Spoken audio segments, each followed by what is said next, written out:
ខ្សែដៀវស្រាវខែរងាទឹក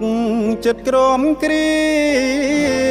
នឹកឃើញវេលានារដូវភ្ជុំ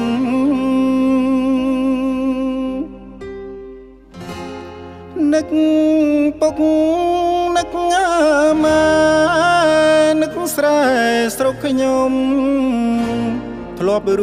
ស់សង្គមកាលវ័យកុងមកអីលើឃ្លាតឆ្ងាយកាយជាកម្មករជីវភាពក្រីក្ររួទាំងត្រដោប្រន់ចាគ្រួសារមកនៅទីក្រុងប្រកបកិច្ចការប្រឹងព្រួគ្រួសារចិនដាស្រនង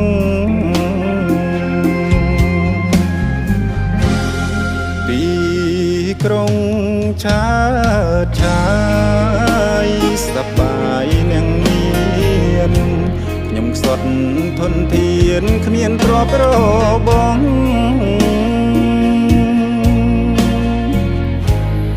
បានត្រឹម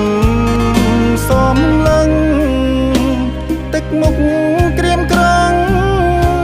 ឃើញហើយស្រណងនឹកកូនប្រុសស្រីនិងហើយជីវិតកម្មករស្រុកឆ្ងាយប្រកំឡុងកាយប្រឹងប្រឹកសំចៃក្រនថ្ងៃវិលវ័យ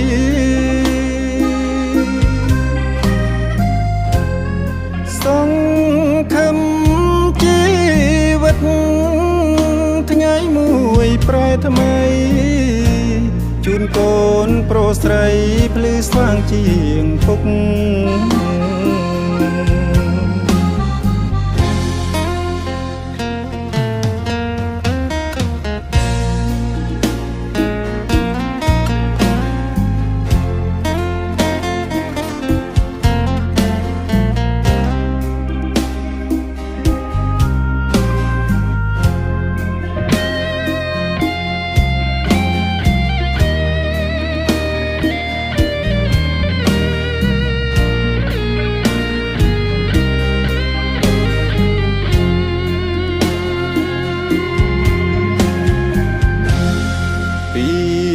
ក្រុង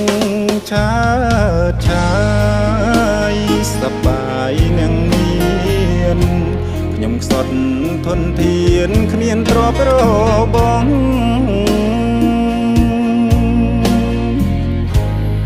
បានត្រឹមសំឡឹងទឹកមុខ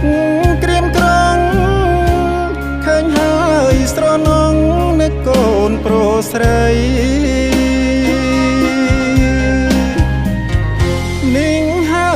ជីវិតកម្មករស្រុកឆ្ងា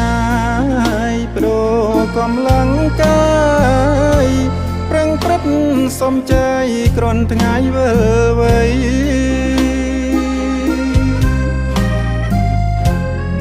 សង្ឃឹមជីវិតថ្ងៃមួយប្រែថ្មីជូនកូនប្រុសស្រីភ្លឺស្វាងជាងពុក